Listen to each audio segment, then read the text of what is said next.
demons call when they do what they do. And now I feel like taking off, find a place with a view. The pain is never gonna stop. کہ ہاتھ ویسے اٹھے رہتے ہیں اور جب ماں کے ہاتھ اٹھ جائیں اجابت کے سارے دروازے کھل جاتے ہیں. میں نے پڑھا کتب حدیث میں جو دعائیں رد نہیں ہوتی ان میں سے ایک ماں کی دعا ہے. جب ماں ہاتھ اٹھا دے تو جنت کے سارے دروازے کھل جاتے ہیں. اور یہ لازمی نہیں ہے کہ ماں رابعہ بصریہ ہو تو پھر ہی اس کی دعا قبول ہوتی ہے. اپلے تھاپتی ہوئی ماں اور لیپا پوتی کرتی ہوئی ماں جو ہے وہ مٹی سے بھرے ہوئے ہاتھ اٹھا دے تو اللہ ان ہاتھوں کو بھی خالی نہیں موڑتا. ماں جب بولتی ہے تو اس کے لہجے میں جبریل بولتا ہے. ماں جب مسکراتی ہے لگتا ہے جنت کی ساری کلیاں کھل اٹھی ہیں. ماں کے چہرے کی رونق اور ماں کے چہرے کی جو ہے وہ خوشی بیٹے کے دل کو حقیقی قرار اور حقیقی تسکین دیتی ہے. جو ٹھنڈ ماں کے ساتھ نصیب ہوتی ہے وہ کائنات میں کسی اور جگہ پہ نہیں ہے. جو گھنا سایہ ماں کے دامن میں ہے وہ کسی اور جگہ میسر نہیں ہو سکتا ہے. وہ کیا کہا تھا کسی نے کہ 5 سٹار ہوٹلوں میں کھانا کھانے میں وہ لذت کہاں جو چولہے پر بیٹھ کے ماں کے ہاتھوں سے پکی ہوئی چپاتیاں کھانے میں آتا ہے. عالی جناب حضرت صاحب کیا کیا اسٹیٹ سیکرٹری نام لیتے ہیں لیکن وہ لطف کہاں جو ماں اوے ببلو اوے پپو اور اوے مٹھو کہہ کے پکارتی ہے. جو مٹھاس ان لفظوں کے اندر ہے وہ بڑے اور بھاری اور بھرکم الفاظ اور خطابات کے اندر کہاں ہے. اونچی کرسی پہ بیٹھنے کا وہ لطف نہیں ہے جو ماں کے قدموں میں بیٹھنے کا ہے.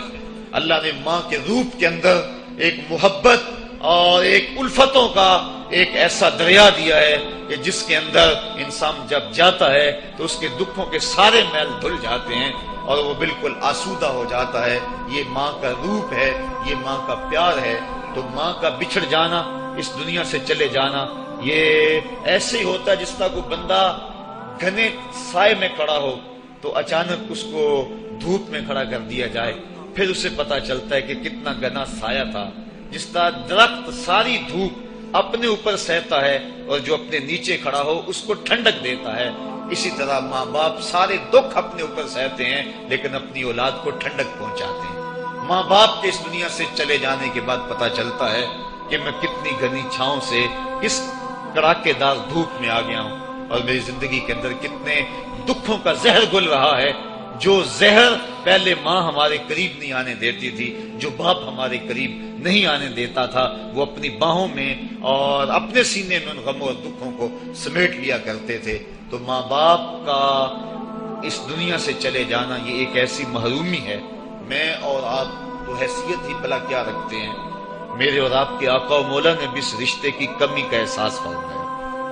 الحاویل الفتاوی کے اندر امام سیوطی نے اس واقعہ کو لکھا. ایک دن حضور حجرہ عائشہ سے مسجد نبوی میں آئے. تا حد نظر صحابہ حضور کے انتظار میں بیٹھے ہوئے تھے. جو ہی حضور کو دیکھا ادب سے کھڑے ہو گئے. وہ وقت بیت گئے جب لوگ پتھر مارتے تھے. اب یہ مدنی دور ہے, حکم ہو گیا ہے کہ میرے نبی کی آواز سے آواز بھی اونچی نہیں کرنی. وہ لمحے بیت گئے جب لوگ آوازیں کستے تھے. اب حکم ہو گیا میرے نبی سے مسئلہ بھی پوچھنا ہے, پہلے گھر جاؤ, صدقہ لو, فقیر ڈھونڈو, خیرات کرو, پھر میرے نبی کی چوکھٹ پہ آؤ, تمہیں پتا چلے کتنی اونچی بارگاہ میں جا رہے ہیں. تو یہ ادب کے زاویے اور ادب کے قرینے طے کرنا پڑتے ہیں. حضور آئے, مسجد میں قدم رکھا, تا حد نظر صحابہ سے ادب سے کھڑے ہو گئے. آقا کی آنکھیں چھم چھم برسنے لگیں اور حضور نے روتے روتے فرمایا لو ادرکت والدیہ او احدہما, کاش آج میرے ماں باپ زندہ ہو یا ان میں سے کوئی ایک ہی زندہ ہوتا. وَأَنَا أُصَلِّي صَلَاةَ الْعِشَاءِ, اور میں لوگوں کو نماز عشاء پڑھا رہا ہوتا.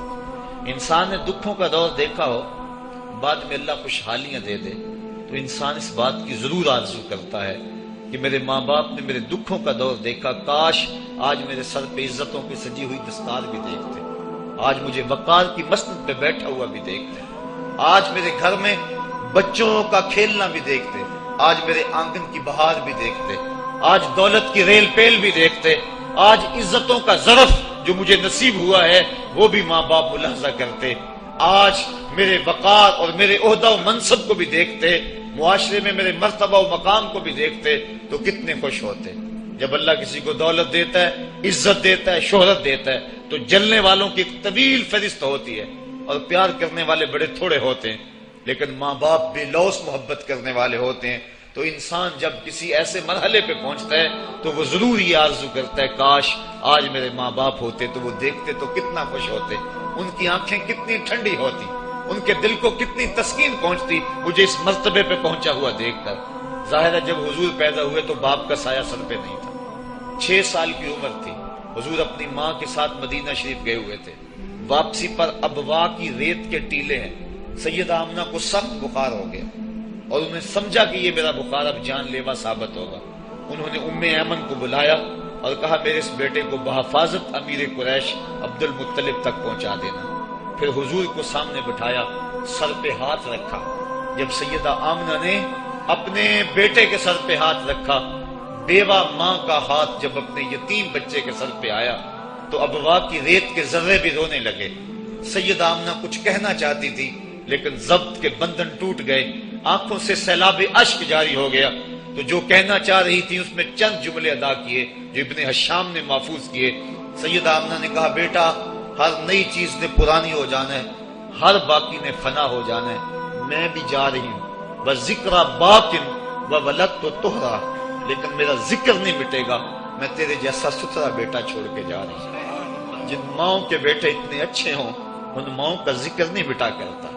یہ آخری لفظ تھے سیدہ آمنہ کے، اس کے بعد ان کا انتقال ہو گیا۔ حضور اپنی ماں کے جسد سے لپٹ کر روتے تھے اور کہتے امی آپ آگے بولتی کیوں نہیں ہیں؟ 6 سال کی معصوم عمر، ابوا کی ریت کے ٹیلے، کونین کے سردار کے لیے یہ دکھوں کی کہانیاں۔ اللہ کے محبوب علیہ السلام نے وہیں اپنی ماں کی تدفین کی اور وہ اپنی ماں کی قبر کے اوپر پتھروں کے ٹکڑے رکھے، اور یہاں آج ہو بھی کیا سکتا تھا۔ مدینے میں حضور کی ماں کا انتقال ہوتا، کتنے صحابہ جنازے میں ہوتے، فرشتے جنت سے پھول لے کر آتے حضور کی ماں کی قبر پہ چڑھانے کے لیے۔ یہ ابوا کی ریت ہے، مسافرت، غربت۔ حضور نے مٹی کے اس تودے کے اوپر اپنی ماں کی قبر کے اوپر پتھر کے ٹکڑے رکھے، اور وہ کیا کسی شاعر نے کہا تھا تجھے کن پھولوں سے ہم کفن دیں، تو جدا ہی ایسے موسموں میں ہوا جب درختوں کے ہاتھ پھولوں سے خالی تھے۔ حضور نے اپنی ماں کی تدفین کی اور پھر ام ایمن کے ساتھ بیٹھ کے حضور واپس آ گئے۔ 8 سال کی عمر تھی کہ امیر قریش حضرت عبد المطلب کا بھی انتقال ہو گیا۔ میں نے ابن حشام میں پڑھا ہے کہ جب امیر قریش کا جنازہ اٹھا تو پورا مکہ امڈ آیا جنازے میں، لیکن 8 سال کا ایک بچہ تھا جو دیواروں سے لگ لگ کے روتا تھا، آج اس کا یہ سہارا بھی چلا گیا۔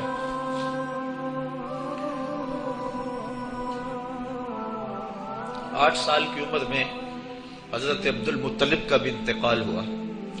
پھر حضور اپنے چچا کی کفالت میں آئے، وہ دن بھی بیتے، طائف کے بازار بھی آئے، مکے کی گلیاں بھی آئیں، بچھتے ہوئے کانٹے، کھدتے ہوئے گڑے، کبھی عقبہ بن ابی معیط جسم پہ اوجریاں ڈال رہا ہے، کبھی کوئی بدن نازک پہ کوڑا ڈال رہا ہے، کبھی حضور علیہ السلام کی راستوں میں جمیل کانٹے بچھا رہی ہے، کبھی بدر سجتا ہے، کبھی احد کی لڑائی ہوتی ہے، حضور کے چچا کے کلیجے کو چبایا جاتا ہے۔ یہ دن سخت ترین دن تھا، حضور کے سر پہ پٹی بندھی ہوئی تھی، آنکھوں میں آنسو جاری تھے اور بار بار کہتے تھے ما فعل امی، میرے چچا کی کہانی سناؤ۔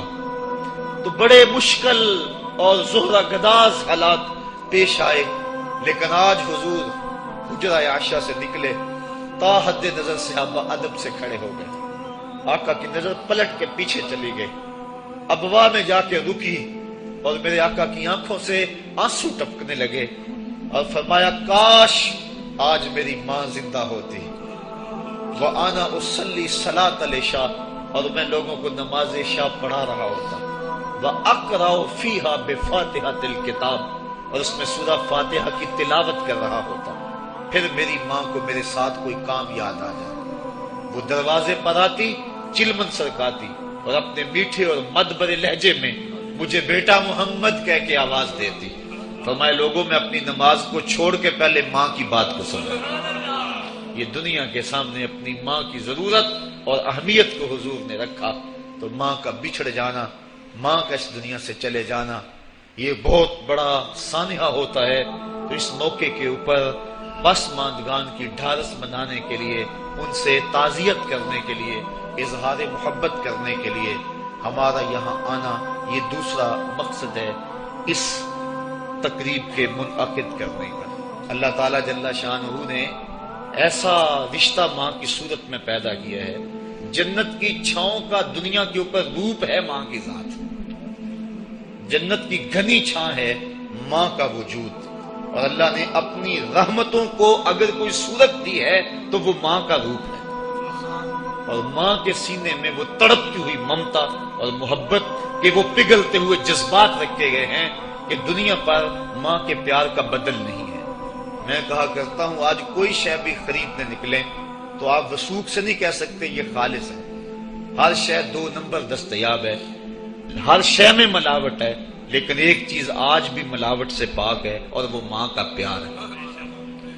ماں کی محبت آج بھی کھری ہے اور آج بھی اس میں کوئی ملاوٹ نہیں ہوئی. بچہ بوڑھا بھی ہو جائے لیکن ماں کے لیے وہ بچہ ہوتا ہے.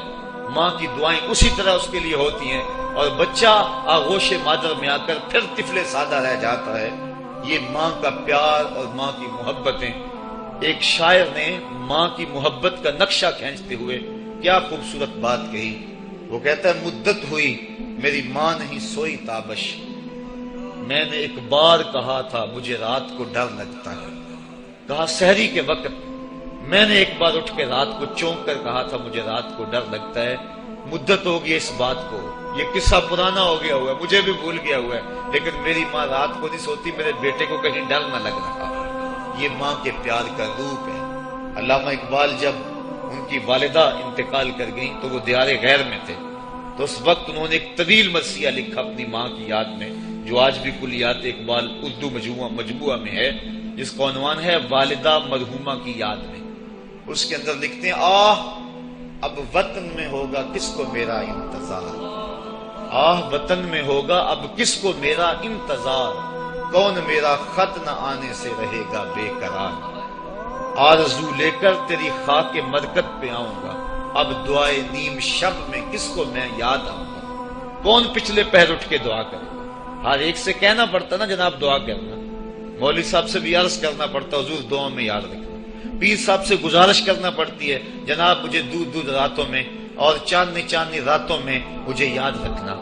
حاجی کو معتمر کو کہنا پڑتا جناب دیار حرم میں جا رہے ہو اور دیار حبیب میں جا رہے ہو وہاں مجھے دعاؤں میں یاد رکھنا، سین حرم میں بھی اور جالی کے سامنے بھی. ہر ایک کو کہنا پڑتا ہے کہ مجھے دعاؤں میں یاد رکھنا. کبھی ماں کو بھی کہنا پڑا ہے کہ امی دعاؤں میں یاد رکھنا.